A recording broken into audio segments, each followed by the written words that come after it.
Hi, ಎಲ್ಲರಿಗೂ ನಮಸ್ಕಾರ. Welcome back to our YouTube channel. ನಾವು ಇವತ್ತಿನ ತರಗತಿಯಲ್ಲಿ ಕನ್ನಡ ಭಾಷಾ ಬೋಧನೆಯ ಪ್ರಮುಖ ಪದ್ಧತಿಗಳನ್ನ ನೋಡ್ತಾ ಹೋಗೋಣ. ಈಗ ಆಲ್ರೆಡಿ ನಮ್ಗೆ ತಿಳಿದಿರುವಂತೆ ಸಾಂಪ್ರದಾಯಿಕ ಬೋಧನಾ ಪದ್ಧತಿಗಳು ಮತ್ತು ಆಧುನಿಕ ಬೋಧನಾ ಪದ್ಧತಿಗಳು ಅಂತ ಹೇಳಿ ಬೋಧನಾ ಪದ್ಧತಿಗಳಲ್ಲಿ ಎರಡು ತರ ನೋಡ್ತೀವಿ. ಓಕೆ, ಈಗ ಮೊದಲನೇದಾಗಿ ಸಾಂಪ್ರದಾಯಿಕ ಬೋಧನಾ ಪದ್ಧತಿಗಳಲ್ಲಿ ಕಥನ ಪದ್ಧತಿ, ಉಪನ್ಯಾಸ ಪದ್ಧತಿ, ಪ್ರಶ್ನೋತ್ತರ ಪದ್ಧತಿ, ನಾಟಕ ಅಭಿನಯ ಪದ್ಧತಿ, ಅನುಗಮನ ಪದ್ಧತಿ ಮತ್ತೆ ನಿಗಮ ಪದ್ಧತಿ ಇವೆಲ್ಲವೂ ಏನು ಸಾಂಪ್ರದಾಯಿಕ ಬೋಧನಾ ಪದ್ಧತಿಗಳು.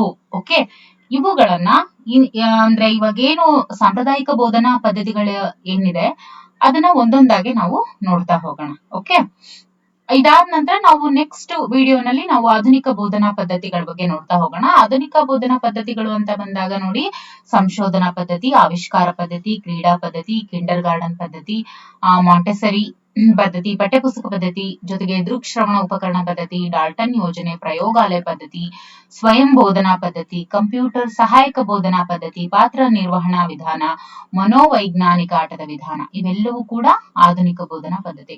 ಈಗ ನೋಡೋಣ ಸಾಂಪ್ರದಾಯಿಕ ಬೋಧನಾ ಪದ್ಧತಿಗಳಲ್ಲಿ ಪ್ರಮುಖ ಬೋಧನಾ ಪದ್ಧತಿಗಳ ವಿವರಣೆಯನ್ನ ನೋಡ್ತಾ ಹೋಗೋಣ. ಮೊದಲನೇದಾಗಿ ಕಥನ ಪದ್ಧತಿ. ಓಕೆ, ಮೊದಲನೇದಾಗಿ ಕಥನ ಪದ್ಧತಿ. ಅದರಲ್ಲಿ ಟೋಟಲ್ ಎಷ್ಟಿದಾವೆ ಸಾಂಪ್ರದಾಯಿಕ ಬೋಧನಾ ಪದ್ಧತಿಯಲ್ಲಿ? 6 ಇದೆ. ಓಕೆ, 6 ಟಾಪಿಕ್ಸ್ ಅನ್ನು ಕೂಡ ನೋಡ್ತಾ ಹೋಗೋಣ. ಮೊದಲನೇದು ಕಥನ ಪದ್ಧತಿ. ಕಥನ ಪದ್ಧತಿ ಅಂದ್ರೆ ಏನು? ಕಥನ ಪದ್ಧತಿ ಅಂತ ಅಂದ್ರೆ ಕತೆ ಹೇಳುವ ವಿಧಾನ ಅಂತ ಈಗ ಆಲ್ರೆಡಿ ನೋಡಿದ ಕೂಡಲೇ ಗೊತ್ತಿರತ್ತೆ ಅಲ್ವಾ? ಅಂದ್ರೆ ಇದೊಂದು ಭಾವರೂಪದ ಚಟುವಟಿಕೆ ಆಗಿರತ್ತೆ. ಇಲ್ಲಿ ಆಲಿಸುವಿಕೆಗೆ ಜೊತೆಗೆ ಸಂವಹನಕ್ಕೆ ಇಲ್ಲಿ ಹೆಚ್ಚಿನ ಮಹತ್ವ ಇದೆ. ಓಕೆ, ಇಲ್ಲಿ ಅದರಲ್ಲೂ ಜಾಸ್ತಿ ಇಲ್ಲೇನ ಯಾವ ಸ್ಕಿಲ್ ಇಲ್ಲಿ ಇಂಪ್ರೂವ್ ಮಾಡ್ಬೋದು ಅಂತ ಹೇಳಿದ್ರೆ ಆಲಿಸುವಂತ ಸ್ಕಿಲ್ ಏನಿದೆ, ಲಿಸ್ನಿಂಗ್ ಸ್ಕಿಲ್, ಅದಲ್ಲಿ ಅಂದ್ರೆ ಅದು ಇಲ್ಲಿ ಹೆಚ್ಚು ಪ್ರಾಶಸ್ತ್ಯವನ್ನ ಪಡೆದುಕೊಳ್ಳುತ್ತೆ. ಇದು ಸಾಂಪ್ರದಾಯಿಕ ಪದ್ಧತಿ ಕೂಡ ಆಗಿದೆ. ಇದೊಂದು ಮೌಖಿಕ ಸಾಧನ ಕೂಡ ಹೌದು. ಓಕೆ, ಕತೆ ಅಂದ್ರೆ ಏನು? ಕಥನ ಪದ್ಧತಿ ಅಂದ್ರೆ ಗೊತ್ತಾಯ್ತು. ಈಗ ಕತೆ ಅಂದ್ರೆ ಏನು? ಕತೆಗಳ ಸ್ವರೂಪಕ್ಕೆ ಹೊಂದಿರುವಂತಹ ವಿಷಯ, ವಿವಿಧ ಪಾತ್ರಗಳು, ಸಂದರ್ಭಗಳನ್ನ ವಿವರವಾಗಿ ರಚಿಸಿ ಅರ್ಥಬದ್ಧವಾದ ಪದ ಮತ್ತು ವಾಕ್ಯಾವಳಿಗಳ ಮೂಲಕ ಅನುಕ್ರಮವಾಗಿ ಉತ್ತಮ ಧ್ವನಿಯ ಮೂಲಕ ವಿಷಯವನ್ನ ಸಂವಹನ ಮಾಡುವಂತಹ ಕ್ರಮವೇ ಕಥನ ಪದ್ಧತಿ ಅಂತ ಹೇಳ್ತೀವಿ ಅಥವಾ ಕತೆ ಅಂತ ಹೇಳ್ತೀವಿ. ಈ ಪದ್ಧತಿಯನ್ನ ಗತಕಾಲದ ಘಟನೆ ವಿವರಿಸುವಾಗ ಬಹಳ ಉಪಯೋಗ ಆಗತ್ತೆ. ಉದಾಹರಣೆಗೆ ಇತಿಹಾಸ ಪಾಠಗಳನ್ನ ಹೇಳುವಾಗ ಇದನ್ನ ಹೆಚ್ಚು ಬಳಕೆ ಮಾಡುವಂತದ್ದು. ಹಾಗಾದ್ರೆ ಕಥನ ಪದ್ಧತಿಯ ಮಹತ್ವ ಏನು? ನೋಡಿ, ಆಲಿಸುವಂತಹ ಕ್ರಿಯೆ ಪ್ರಧಾನವಾಗಿರುವಂತ ಈ ಒಂದು ಟಾಪಿಕ್ ಏನಿದೆ ಕಥನ ಪದ್ಧತಿ ಅಂದ್ರೆ, ಈ ಕಥನ ಪದ್ಧತಿಯಲ್ಲಿ ಆಲಿಸುವಿಕೆಯ ಕ್ರಿಯೆ ಪ್ರಧಾನವಾಗಿರುತ್ತೆ. ಇಲ್ಲಿ ವಿಷಯ ಗ್ರಹಿಕೆ ಉತ್ತಮವಾಗಿ ಇರುತ್ತೆ. ಓಕೆ, ಇದರಲ್ಲಿ ಒಂದು ವಿಷಯದ ಬಗ್ಗೆ ಹೆಚ್ಚು ಮನಸ್ಸನ್ನ ಕೇಂದ್ರೀಕರಿಸಿ ಹೇಳುವುದರಿಂದ ಮಾನಸಿಕ ಶಿಸ್ತು ಜೊತೆಗೆ ಏಕಾಗ್ರತೆ ಕೂಡ ಬೆಳೀತಾ ಹೋಗುತ್ತೆ. ಇನ್ನು ಪದ ಸಂಪತ್ತು ಹಾಗೂ ವಾಕ್ಯ ರಚನಾ ಕೌಶಲ ಕೂಡ ಇದರಿಂದ ಬೆಳೆಯುತ್ತೆ. ಏನು ಪದ ಸಂಪತ್ತು ಬೆಳೆಯುತ್ತೆ, ವಾಕ್ಯ ರಚನಾ ಕೌಶಲ ಬೆಳೆಯುತ್ತೆ. ಮಕ್ಕಳಿಗೆ ಭಾವನಾ ಶಕ್ತಿ ಬೆಳೆಸುವುದಕ್ಕೂ ಕೂಡ ಇದು ಹೆಚ್ಚಿನ ಸಹಾಯಕ ಆಗುತ್ತೆ. ಜೊತೆಗೆ ಕತೆ ಹೇಳೋದ್ರಿಂದ ಮಕ್ಕಳಲ್ಲಿ ಧೈರ್ಯ ನಾವು ತುಂಬೋದು, ತ್ಯಾಗ ಮೂಡಿಸ್ಬೋದು, ಸಂಯಮವನ್ನ ಬೆಳೆಸ್ಬೋದು, ಭಾವನೆಯ ಸಂಕಲ್ಪ, ಸತ್ಯ, ನಿಷ್ಠೆ, ದೇಶ ಪ್ರೇಮ ಇವೆಲ್ಲವುಗಳನ್ನು ಕೂಡ ನಾವು ಕತೆ ಹೇಳೋದ್ರಿಂದ ಮಕ್ಕಳಲ್ಲಿ ಬೆಳೆಸ್ಬೋದು. ಓಕೆ, ಕತೆ ಹೇಳುವುದರಿಂದ ಕಲ್ಪನಾ ಶಕ್ತಿ ವೃದ್ಧಿ ಆಗುತ್ತೆ, ಆಲೋಚನಾ ಶಕ್ತಿ ವೃದ್ಧಿ ಆಗುತ್ತೆ, ಜೊತೆಗೆ ಮಾನಸಿಕ ಶಿಸ್ತು ಕೂಡ ಮೂಡುತ್ತೆ. ಇದರಿಂದ ಮಕ್ಕಳಲ್ಲಿ ಸೃಜನಶೀಲತೆ, ಉತ್ಪಾದಕ ಶಕ್ತಿ ಕೂಡ ವಿಕಾಸಗೊಳ್ಳುತ್ತೆ. ಇನ್ನು ಕತೆ ಹೇಳೋದ್ರಿಂದ ಮಕ್ಕಳಲ್ಲಿ ಇರುವಂತಹ ಸುಪ್ತ ಪ್ರತಿಭೆ ಹಾಗೂ ರಸಭಾವಗಳು ಸುಲಭವಾಗಿ ಹೊರಹೊಮ್ಮುತ್ತವೆ. ಇನ್ನು ಮಕ್ಕಳಲ್ಲಿ ಮಾನಸಿಕ ಹಾಗೂ ಭಾವನಾತ್ಮಕ ವಿಕಾಸ ಸಾಧ್ಯ ಆಗುತ್ತೆ. ಇದರಿಂದ ವಿಷಯದ ಅರ್ಥಗ್ರಹಿಕೆ ಕೂಡ ಉಂಟಾಗ್ತಾ ಹೋಗುತ್ತೆ. ಈಗ ನೋಡೋಣ ಉಪನ್ಯಾಸ ಪದ್ಧತಿ. ಈಗ ಕಥನ ಪದ್ಧತಿ ಆಯ್ತಲ್ವಾ, ಉಪನ್ಯಾಸ ಪದ್ಧತಿ.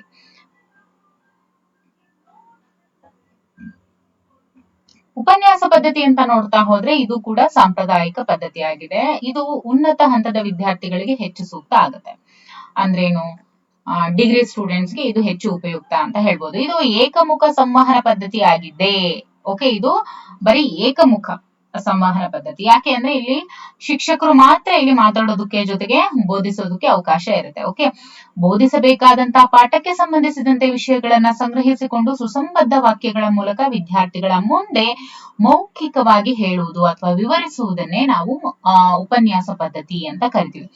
ಇಲ್ಲಿ ಶಿಕ್ಷಣ ಶಾಸ್ತ್ರ ನಿಘಂಟು ಏನ್ ಹೇಳುತ್ತೆ ಅಂದ್ರೆ, ವಿಷಯವೊಂದಕ್ಕೆ ಸಂಬಂಧಿಸಿದಂತೆ ವಿವರಗಳನ್ನು ಒದಗಿಸುವುದಕ್ಕೂ, ಚಟುವಟಿಕೆಗಳನ್ನ ಮೂಡಿಸುವುದಕ್ಕೂ, ವಿಮರ್ಶಾತ್ಮಕ ಆಲೋಚನೆಯನ್ನ ಹೆಚ್ಚಿಸುವುದಕ್ಕೂ, ಆಸಕ್ತಿ ಮೂಡಿಸುವುದಕ್ಕೂ ಅಥವಾ ಅಭಿಪ್ರಾಯಗಳನ್ನ ರೂಪಿಸುವುದಕ್ಕೂ ಅಧ್ಯಾಪಕರು ಮಾಡುವಂತ ವಿಧಾನ ಈ ಒಂದು ಉಪನ್ಯಾಸ ಪದ್ಧತಿ ಆಗಿದೆ ಅಂತ ಹೇಳ್ತಾರೆ. ಏನಂತ ಹೇಳುತ್ತೆ ಈ ಶಿಕ್ಷಣ ಶಾಸ್ತ್ರ ನಿಘಂಟು?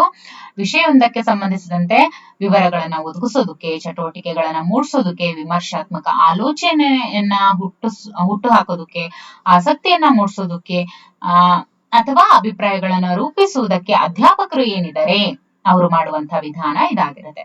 ಹಾಗಾದ್ರೆ ಉಪನ್ಯಾಸ ಪದ್ಧತಿಯ ಅನುಕೂಲಗಳು ಏನೇನು ಅಂತ ನೋಡ್ತಾ ಹೋದ್ರೆ, ಈ ಪದ್ಧತಿಯು ಪ್ರೌಢಶಾಲಾ ನಂತರದ ಅಂದ್ರೇನು, ಪ್ರೌಢಶಾಲಾ ನಂತರ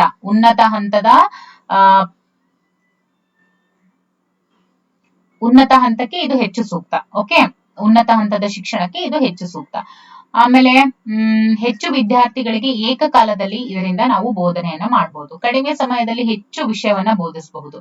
ಮಕ್ಕಳ ಕಲಿಕೆಯಲ್ಲಿ ಆಯಾಸ ಉಂಟಾಗೋದಿಲ್ಲ, ಆದ್ರೆ ಶಿಕ್ಷಕರಿಗೆ ಇದು ಕಷ್ಟದಾಯಕ ಆಗತ್ತೆ. ಉಪನ್ಯಾಸ ಕೇಳೋದ್ರಿಂದ ಆಲಿಸುವಿಕೆಯ ಶಕ್ತಿ ಕೂಡ ಬೆಳೀತಾ ಹೋಗುತ್ತೆ. ಉಪನ್ಯಾಸಕರ ಧ್ವನಿ, ಸ್ವರ ಉಚ್ಚಾರ, ಧ್ವನಿಯ ಏರಿಳಿತಗಳು ಮತ್ತು ಭಾಷಾ ಶೈಲಿಯನ್ನ ಮಕ್ಕಳು ಅನುಕರಣೆ ಮಾಡುವುದರಿಂದ ಮಕ್ಕಳ ಮಾತುಗಾರಿಕೆ, ಅಭಿವ್ಯಕ್ತಿ ಸಾಮರ್ಥ್ಯ ಉತ್ತಮವಾಗಿ ಬೆಳೀತಾ ಹೋಗುತ್ತೆ. ಇನ್ನು ಪೀಠಿಕೆ, ವಿವರಣೆ ಹಾಗೂ ಸಾರಾಂಶವನ್ನ ಹೇಳುವುದಕ್ಕೂ ಕೂಡ ಈ ಪದ್ಧತಿ ತುಂಬಾನೇ ಉಪಯುಕ್ತವಾಗಿದೆ, ಸೂಕ್ತವಾಗಿದೆ. ಇದು ನೇರ ಬೋಧನಾ ಪದ್ಧತಿಯಾಗಿದ್ದು, ಈ ಪದ್ಧತಿಯಿಂದ ವಿದ್ಯಾರ್ಥಿಗಳು ಸ್ವಲ್ಪ ಸಮಯದಲ್ಲಿ ಹೆಚ್ಚಿನ ಜ್ಞಾನವನ್ನ ಪಡ್ಕೋಬಹುದು. ಉಪನ್ಯಾಸ ಕೇಳುವುದರಿಂದ ಮಾತನಾಡುವ ಕೌಶಲ, ವಿಷಯ ವಿವರಣೆ, ನಿರೂಪಣಾ ಸಾಮರ್ಥ್ಯ ಕೂಡ ಬೆಳೀತಾ ಹೋಗುತ್ತೆ. ವಿಷಯವನ್ನ ತರ್ಕಬದ್ಧವಾಗಿ ನಿರೂಪಿಸುವಂತ ಸಾಮರ್ಥ್ಯ ಕೂಡ ಮಕ್ಕಳಲ್ಲಿ ಅಂದ್ರೆ ವಿದ್ಯಾರ್ಥಿಗಳಲ್ಲಿ ಬೆಳೆಯುತ್ತಾ ಹೋಗುತ್ತೆ. ಹಾಗಾದ್ರೆ ಉಪನ್ಯಾಸ ಪದ್ಧತಿಯ ಅನಾನುಕೂಲಗಳು ಏನು? ಅಂದ್ರೆ ಈ ಒಂದು ಉಪನ್ಯಾಸ ಪದ್ಧತಿ ಏನಿದೆ, ಕೆಳ ಹಂತದ ಅಥವಾ ಪ್ರಾಥಮಿಕ ಶಾಲಾ ಹಂತದ ವಿದ್ಯಾರ್ಥಿಗಳಿಗೆ ಇದು ಸೂಕ್ತ ಅಲ್ಲ. ವಿಷಯ ಸಂಗ್ರಹದ ಕೊರತೆಯಿಂದ ಈ ಪದ್ಧತಿ ಯಶಸ್ವಿ ಆಗೋದಕ್ಕೆ ಆಗಲ್ಲ. ಓಕೆ, ಅಂದ್ರೆ ವಿಷಯ ಸಂಗ್ರಹದ ಕೊರತೆಯಿಂದ ಈ ಒಂದು ಪದ್ಧತಿ ಏನಿದೆ ಯಶಸ್ವಿ ಆಗೋದು ಇಲ್ಲ ಅಂತ ಮೀನ್ಸ್ ಏನು, ವಿಷಯ ಸಂಗ್ರಹದ ಕೊರತೆ ಇದ್ರೆ ಈ ಒಂದು ಏನ್ ಹೇಳ್ತೀವಿ ನಾವು ಉಪನ್ಯಾಸ ಪದ್ಧತಿ ಯಶಸ್ವಿ ಆಗೋಕೆ ಆಗಲ್ಲ. ಓಕೆ, ಇದು ಸಂಪೂರ್ಣವಾಗಿ ಉಪನ್ಯಾಸಕರ ಮೇಲೆನೆ ಅವಲಂಬನೆ ಆಗಿರುತ್ತೆ. ಇದು ಏಕಮುಖ ಸಂವಹನ ಆಗಿದೆ. ಇಲ್ಲಿ ಮಕ್ಕಳ ಚಟುವಟಿಕೆಗಳಿಗೆ ಯಾವುದೇ ರೀತಿ ಅವಕಾಶ ಇರೋದ್ರಿಲ್ಲ. ಈ ಪದ್ಧತಿಯು ಮಾಡಿ ಕಲಿ ನೋಡಿ ತಿಳಿ ಪದ್ಧತಿಗೆ ತುಂಬಾನೇ ವಿರುದ್ಧವಾಗಿದೆ. ಈ ಪದ್ಧತಿಯಿಂದ ಕಿವುಡ ಮಕ್ಕಳಿಗೆ ಅನುಕೂಲ ಆಗೋದಿಲ್ಲ. ಇಲ್ಲಿ ಮಕ್ಕಳ ಮಾತುಗಾರಿಕೆ ಹಾಗೂ ಓದುಗಾರಿಕೆಗೆ ಅವಕಾಶ ಇಲ್ಲ. ಈ ಪದ್ಧತಿಯಲ್ಲಿ ಕಲಿಕಾ ದೋಷಗಳನ್ನ ಗುರುತಿಸಲ್ಪಡುವುದಕ್ಕೆ ಆಗೋದಿಲ್ಲ. ಹೌದಲ್ವಾ? ಇಲ್ಲಿ ವಿದ್ಯಾರ್ಥಿಗಳಿಗೆ ನಿರಂತರ ಮೌಲ್ಯಮಾಪನ ಮಾಡೋದಕ್ಕೆ ಸಾಧ್ಯ ಇಲ್ಲ. ಅತಿ ದೀರ್ಘಕಾಲದ ಉಪನ್ಯಾಸ ಮಕ್ಕಳಿಗೆ ಮಾನಸಿಕ ಕಿರಿಕಿರಿಯನ್ನ ಉಂಟು ಮಾಡುತ್ತೆ. ಇದು ಶಿಕ್ಷಕ ಕೇಂದ್ರಿತ ಪದ್ಧತಿ ಮಾತ್ರ ಆಗಿರುತ್ತೆ. ಈಗ ನೋಡೋಣ ನಾಟಕಾಭಿನಯ ಪದ್ಧತಿ. ಇದ್ರ ಬಗ್ಗೆ ಸಂಪೂರ್ಣವಾಗಿ ನೋಡ್ತಾ ಹೋಗೋಣ. ಇದೊಂದು ಸಾಂಪ್ರದಾಯಿಕ ಬೋಧನಾ ಪದ್ಧತಿಯಾಗಿದೆ. ಹಾಗಾದ್ರೆ ನಾಟಕಾಭಿನಯ ಅಂದ್ರೆ ಏನು? ಭಾಷಾ ಬೋಧನೆಯಲ್ಲಿ ಅಥವಾ ವಿಷಯ ಬೋಧನೆಯಲ್ಲಿ ಬರುವಂತಹ ಕಥೆ, ಜೀವನ ಚರಿತ್ರೆ, ವಿವರಣೆ ಮೊದಲಾದವುಗಳನ್ನ ಸಂಭಾಷಣೆಯ ರೀತಿಯಲ್ಲಿ ಅಗತ್ಯ ಪಾತ್ರಗಳನ್ನ ಸೃಷ್ಟಿ ಮಾಡಿಕೊಂಡು ಸಂದರ್ಭಕ್ಕೆ ಅನುಗುಣವಾಗಿ ಹಾವ ಭಾವಗಳನ್ನ ರೂಢಿಸಿಕೊಂಡು ಬೋಧನೆ ಮಾಡೋದನ್ನ ನಾವು ನಾಟಕ ಅಭಿನಯ ಪದ್ಧತಿ ಅಂತ ಕರಿತೀವಿ.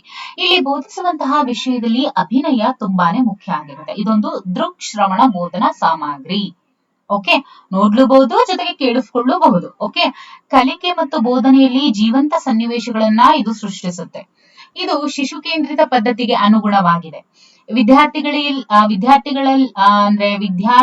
ಕಲಿಕೆಯಲ್ಲಿ ಆಸಕ್ತಿಯಿಂದ ಸ್ವಯಂ ಪಾಲ್ಗೊಳ್ಳುವಿಕೆ ಇದರಲ್ಲಿ ಕಂಡು ಬರುತ್ತೆ. ಓಕೆ, ವಿದ್ಯಾರ್ಥಿಗಳ ಕಲಿಕೆಯಲ್ಲಿ ಆಸಕ್ತಿಯನ್ನು ಉಂಟು ಮಾಡುತ್ತೆ, ಜೊತೆಗೆ ಸ್ವಯಂ ಪಾಲ್ಗೊಳ್ಳುವಿಕೆ ಇದರಲ್ಲಿ ಕಂಡು ಬರುತ್ತೆ. ಹಾಗಾದ್ರೆ ನಾಟಕಾಭಿನಯ ಪದ್ಧತಿಯ ಅನುಕೂಲಗಳು ಏನು? ಮಕ್ಕಳನ್ನ ನಾಟಕ ಪಾತ್ರಧಾರಿಗಳನ್ನಾಗಿ ಮಾಡಬಹುದು. ನೋಡಿ, ಆ ರೀತಿ ಮಾಡೋದ್ರಿಂದ ಅವರು ಚಟುವಟಿಕೆ ಏನಿರುತ್ತೆ ಅದು ಜಾಸ್ತಿ ಇರುತ್ತೆ. ಓಕೆ, ಸೊ ಚಟುವಟಿಕೆ ಕ್ರಿಯೆಗಳು ಇಲ್ಲಿ ಪ್ರಧಾನವಾಗಿರುತ್ತೆ.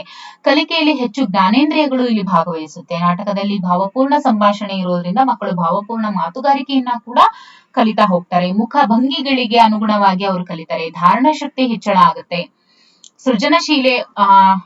ಸೃಜನಶೀಲತೆ ಒಡಮೂಡುತ್ತೆ. ಇದು ಉತ್ತಮವಾದ ಭಾಷಾಭ್ಯಾಸ ಆಗಿದೆ. ನಾಟಕವನ್ನ ಶೈಕ್ಷಣಿಕ ಹಾಗೂ ಸಾಹಿತ್ಯದ ಸನ್ನಿವೇಶಕ್ಕೆ ಬಳಕೆ ಆಗುತ್ತೆ. ಓಕೆ, ಇದಿಷ್ಟು ನಾಟಕಾಭಿನಯ ಪದ್ಧತಿ. ಈಗ ನೋಡೋಣ ಪ್ರಶ್ನೋತ್ತರ ಪದ್ಧತಿ. ಪ್ರಶ್ನೋತ್ತರ ಪದ್ಧತಿ ಅಂದ್ರೆ ಏನು? ನೋಡಿ, ಈ ಬೋಧನಾ ಪದ್ಧತಿಯಲ್ಲಿ ಹೆಚ್ಚಿನ ಮೌಲ್ಯಯುತವಾದಂತಹ ಪ್ರಶ್ನೆಗಳು ಇರ್ತವೆ. ಓಕೆ, ಈ ಒಂದು ಬೋಧನಾ ಪದ್ಧತಿಯು ಪ್ರಶ್ನೆಗಳ ಮೂಲಕನೇ ಸಾಗ್ತಾ ಹೋಗುತ್ತೆ. ಓಕೆ, ಹಾಗಾದ್ರೆ ಈ ಪದ್ಧತಿಯನ್ನ ಪ್ರಾರಂಭಿಸಿದ್ದು ಯಾರು ಅಂತ ಹೇಳಿದ್ರೆ ಸಾಕ್ರೆಟಿಸ್ ರವರು. ಹಾಗಾಗಿ ಇದನ್ನ ಪ್ರಶ್ನೋತ್ತರ ಪದ್ಧತಿಯನ್ನ ಸಾಕ್ರೆಟಿಸ್ ಪದ್ಧತಿ ಅಂತ ಕೂಡ ಕರೀತಾರೆ. ಈ ಬಗ್ಗೆ ಹೆಚ್ಚು ಸಲ ಕ್ವೆಶನ್ಸ್ ಬಂದಿದೆ. ಏನಂತ ಬಂದಿದೆ? ಸಾಕ್ರೆಟಿಸ್ ಪದ್ಧತಿಯನ್ನ ಏನಂತ ಕರೀತಾರೆ, ಅಥವಾ ಪ್ರಶ್ನೋತ್ತರ ಪದ್ಧತಿಯನ್ನ ಹೀಗೂ ಕರೀತಾರೆ, ಏನು ಅಂತ ಕೇಳಿದ್ದಾರೆ. ಓಕೆ, ಅರ್ಥ ಏನು ಪ್ರಶ್ನೋತ್ತರ ಪದ್ಧತಿ? ನೋಡಿ, ಶಿಕ್ಷಕನು ಬೋಧಿಸುವಂತಹ ವಿಷಯದ ಬಗೆಗೆ ಪ್ರಶ್ನೆಗಳನ್ನ ಕೇಳುತ್ತಾ ಮಕ್ಕಳಿಂದ ಉತ್ತರಗಳನ್ನ ಹೇಳಿಸ್ತಾ ಮಕ್ಕಳು ಗ್ರಹಿಸಿರುವಂತಹ ವಿಷಯವನ್ನ ಪರೀಕ್ಷಿಸುವ, ಅವರಿಗೆ ವಿಷಯವನ್ನ ತಿಳಿಸುವಂತಹ ಪದ್ಧತಿಯೇ ಪ್ರಶ್ನೋತ್ತರ ಪದ್ಧತಿ ಅಂತ ಹೇಳಿ ಕರೆಯಲಾಗುತ್ತೆ. ಇಲ್ಲಿ ಮಕ್ಕಳಿಗೆ ಪಾಠ ಅರ್ಥವಾಗಿದೆಯಾ, ಏನು ಅರ್ಥವಾಗಿದೆ, ಎಷ್ಟು ಅರ್ಥ ಆಗಿದೆ, ಜೊತೆಗೆ ಹೇಗೆ ಅರ್ಥ ಆಗಿದೆ, ಯಾವ ದೃಷ್ಟಿಕೋನದಲ್ಲಿ ಇದು ಅರ್ಥ ಆಗಿದೆ ಅನ್ನುವಂತಹ ಪ್ರಶ್ನೆಗಳಿಗೆ ಉತ್ತರವನ್ನ ಪಡೆಯೋದಕ್ಕೆ ಸೂಕ್ತವಾದಂತಹ ಬೋಧನಾ ವಿಧಾನ ಇದಾಗಿದೆ.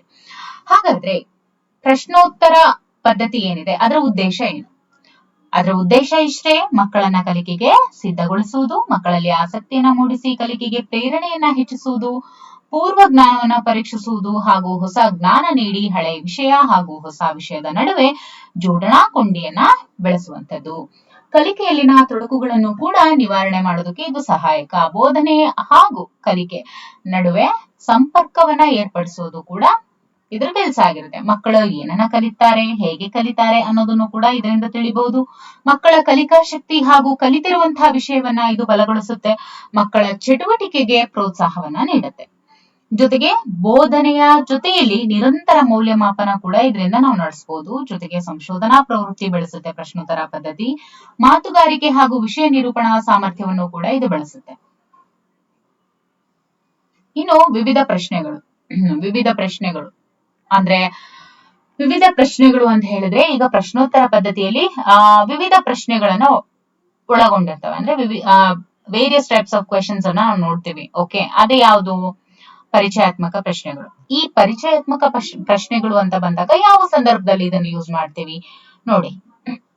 ಬೋಧನೆಯ ಪ್ರಾರಂಭಿಕ ಹಂತದಲ್ಲಿ ಇದನ್ನ ಕೇಳ್ತಾ ಹೋಗ್ತೀವಿ. ಅಂದ್ರೆ ವಿಷಯವನ್ನ ಪರಿಚಯ ಮಾಡೋದಕ್ಕೆ ಇದು ಅನುಕೂಲ ಆಗುತ್ತೆ. ಓಕೆ, ಆಮೇಲೆ ವಿದ್ಯಾರ್ಥಿಗಳನ್ನ ಕಲಿಕೆಗೆ ಸಿದ್ಧಗೊಳಿಸೋದಕ್ಕೆ, ಪೂರ್ವಜ್ಞಾನ ಪರೀಕ್ಷಿಸೋದಕ್ಕೆ ಪ್ರೇರೇಪಿಸಲು ಕೂಡ ಇದು ಸಹಾಯಕ ಆಗುತ್ತೆ. ಯಾವುದು? ಪರಿಚಯಾತ್ಮಕ ಪ್ರಶ್ನೆಗಳು. ಮಕ್ಕಳಿಗೆ ಗೊತ್ತಿರುವಂತಹ ವಿಷಯದ ಮೇಲೆ ಪ್ರಶ್ನೆಗಳನ್ನ ಕೇಳೋದಕ್ಕೆ ಇದು ಸಹಾಯಕ ಆಗುತ್ತೆ. ಇದ್ರ ಉದ್ದೇಶ ಏನು ಅಂತ ಹೇಳಿದ್ರೆ, ಪ್ರಶ್ನೆಗಳನ್ನ ಕೇಳಿ ಹೊಸ ಕಲಿಕೆಗೆ ಸಿದ್ಧಗೊಳಿಸುವಂತದ್ದು ಇದ್ರ ಉದ್ದೇಶ ಆಗಿರುತ್ತೆ. ಹಾಗಾಗಿನೇ ಇದನ್ನ ಏನಂತ ಕರಿತೀವಿ? ಪರಿಚಯಾತ್ಮಕ ಪ್ರಶ್ನೆಗಳು ಅಂತ ಕರಿತೀವಿ.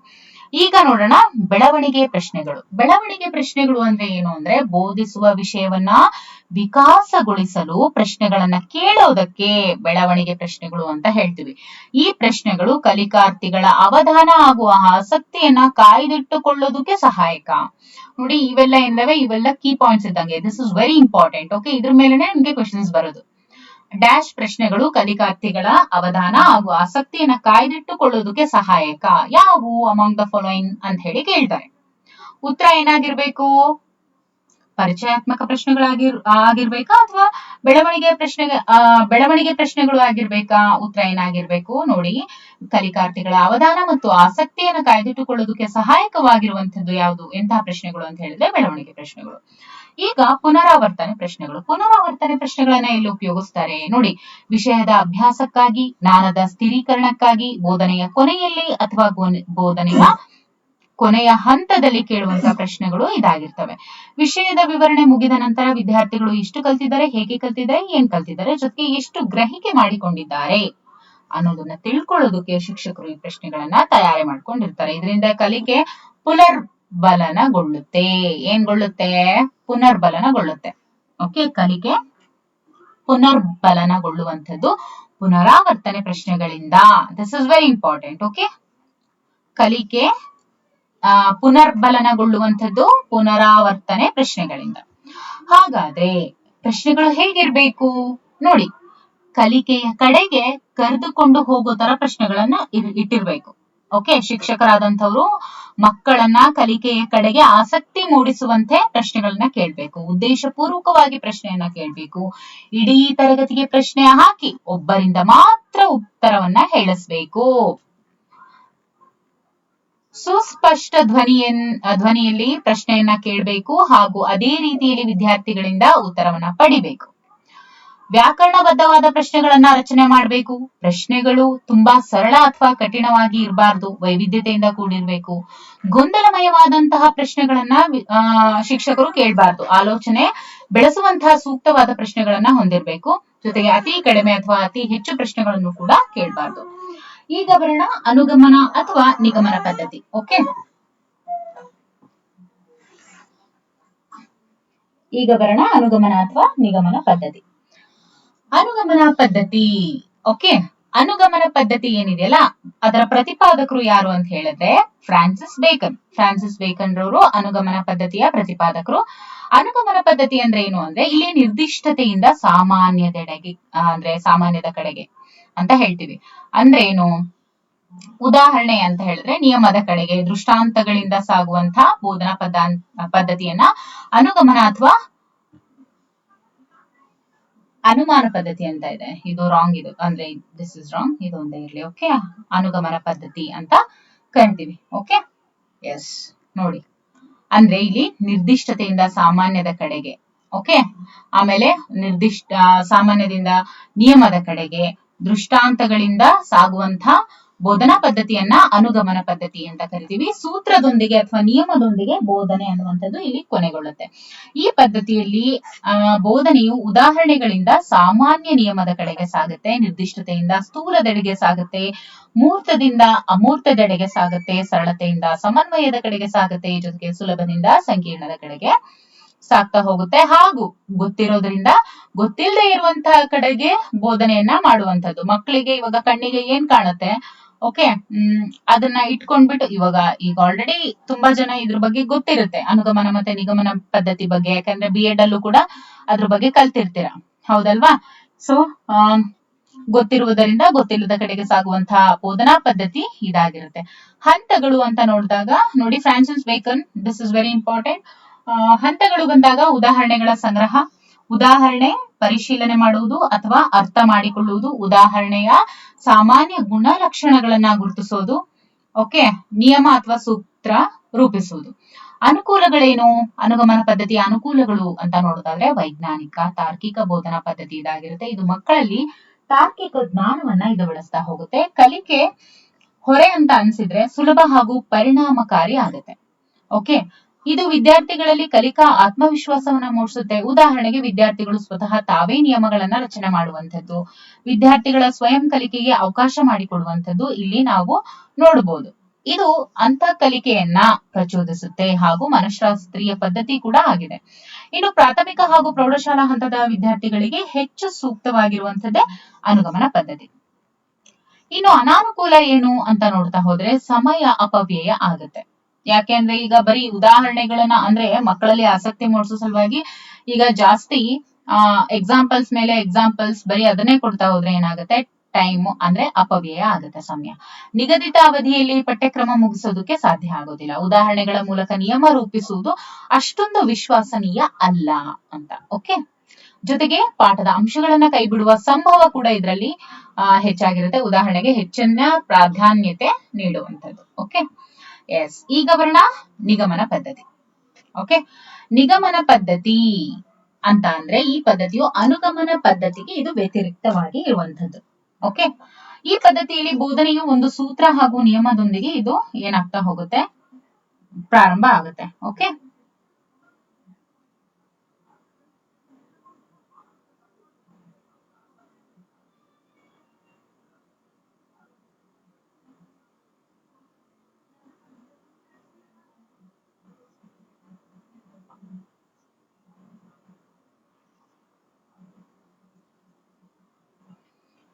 ನಿಗಮನ ಪದ್ಧತಿ. ಓಕೆ,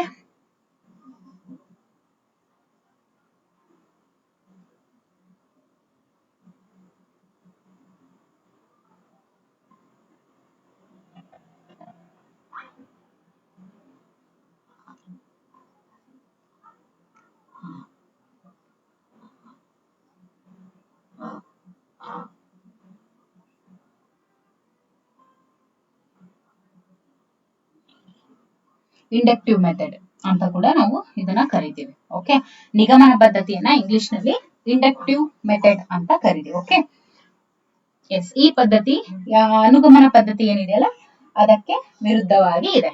ಓಕೆ, ವ್ಯತಿರಿಕ್ತವಾಗಿ ಇರುವಂತದ್ದು. ಈ ಪದ್ಧತಿಯಲ್ಲಿ ಬೋಧನೆಯು ಒಂದು ಸೂತ್ರ ಹಾಗೂ ನಿಯಮದೊಂದಿಗೆ ಪ್ರಾರಂಭವಾಗಿ ಉದಾಹರಣೆಯಿಂದ ಇದು ಮುಕ್ತಾಯ ಆಗುತ್ತೆ. ಈಗ ಅನುಗಮನ ಪದ್ಧತಿಯನ್ನ ಇಂಟ್ರೊಡ್ಯೂಸ್ ಮಾಡಿದಂಥವ್ರು ಯಾರು? ಫ್ರಾನ್ಸಿಸ್ ಬೇಕನ್. ಹಾಗಾದ್ರೆ ನಿಗಮನ ಪದ್ಧತಿಯನ್ನ ಇಂಟ್ರೊಡ್ಯೂಸ್ ಮಾಡಿದಂಥವ್ರು ಯಾರು ಅನ್ನೋದನ್ನ ನೀವು ಕಮೆಂಟ್ ಅಲ್ಲಿ ತಿಳಿಸ್ಬೇಕು. ಓಕೆ, ಇದರ ಅರ್ಥ ಏನು?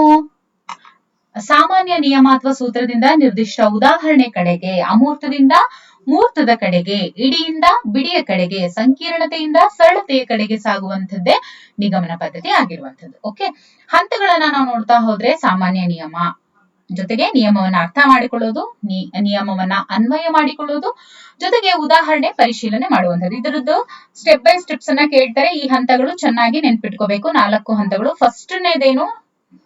ನಿಯಮ.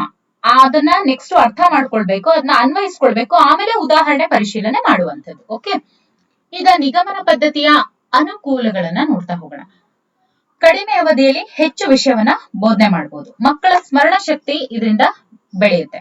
ಜೊತೆಗೆ ಉದಾಹರಣೆ, ಸೂತ್ರ ಅಥವಾ ನಿಯಮಗಳನ್ನ ನೆನಪಿನಲ್ಲಿ ಇಟ್ಟುಕೊಳ್ಳೋದ್ರಿಂದ ನೆನಪಿನ ಶಕ್ತಿ ಹೆಚ್ಚಾಗ್ತಾ ಹೋಗುತ್ತೆ. ಪಾಠದ ಪುನರಾವರ್ತನೆ, ಅಭ್ಯಾಸ ಕಾರ್ಯದಲ್ಲಿ ಈ ಪದ್ಧತಿ ತುಂಬಾನೇ ಹೆಚ್ಚು ಸಹಾಯಕ. ಆಲೋಚನಾ ಶಕ್ತಿ ಹಾಗೂ ತಾರ್ಕಿಕ ಮನೋಭಾವನೆಯನ್ನ ಇದು ಬಳಸುತ್ತೆ. ವಿಷಯದ ಸತ್ಯ ಅಸತ್ಯತೆಯನ್ನ ಕಂಡು ಹಿಡಿಯೋದಕ್ಕೆ ಇದು ಹೆಚ್ಚು ಸೂಕ್ತ ಆಗುತ್ತೆ. ವ್ಯಾಕರಣ ಬೋಧನಾ ಪದ್ಧತಿಯಲ್ಲಿ ನಿಯಮ ಪರಿಪಾಲನೆ ಮಾಡೋದಕ್ಕೆ ಇದು ಸಹಾಯಕ ಆಗತ್ತೆ.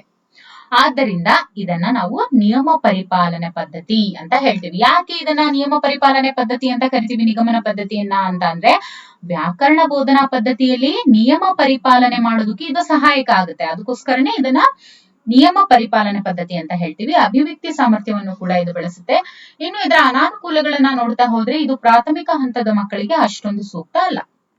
ಜೊತೆಗೆ ಅಮೂರ್ತ ಸ್ವರೂಪದ ಸೂತ್ರ ಅಥವಾ ನಿಯಮದಿಂದ ಕಲಿಕೆ ಪ್ರಾರಂಭ ಆಗೋದ್ರಿಂದ ಅರ್ಥಗ್ರಹಿಕೆವಾಗುವುದು ಕಷ್ಟದಾಯಕ ಮಕ್ಕಳಿಗೆ. ಓಕೆ, ಸೂತ್ರ ಹಾಗೂ ನಿಯಮ ಮರೆತು ಹೋದ್ರೆ ಎಲ್ಲಾ ವಿಷಯ ಕೂಡ ನಮ್ಗೆ ಮರ್ತು ಹೋಗುತ್ತೆ. ಇದು ಅದರ ಒಂದು ಮೇಜರ್ ಡಿಮೆರಿಟ್ ಅಂತ ಹೇಳ್ಬೋದು. ಸೊ ಇದಿಷ್ಟು ಸಾಂಪ್ರದಾಯಿಕ ಬೋಧನಾ ವಿಧಾನ ಆಗಿತ್ತು. ಅದರಲ್ಲಿ ನಾವು ಪ್ರಮುಖವಾಗಿರುವಂತದ್ದೆಲ್ಲವನ್ನು ನೋಡಿದ್ವಿ. ನೆಕ್ಸ್ಟ್ ಮುಂದಿನ ತರಗತಿಯಲ್ಲಿ ಆಧುನಿಕ ಬೋಧನಾ ಪದ್ಧತಿಗಳ ಬಗ್ಗೆ ನಾವು ಸಂಕ್ಷಿಪ್ತವಾಗಿ ನೋಡ್ತಾ ಹೋಗೋಣ. Okay, thank you for watching.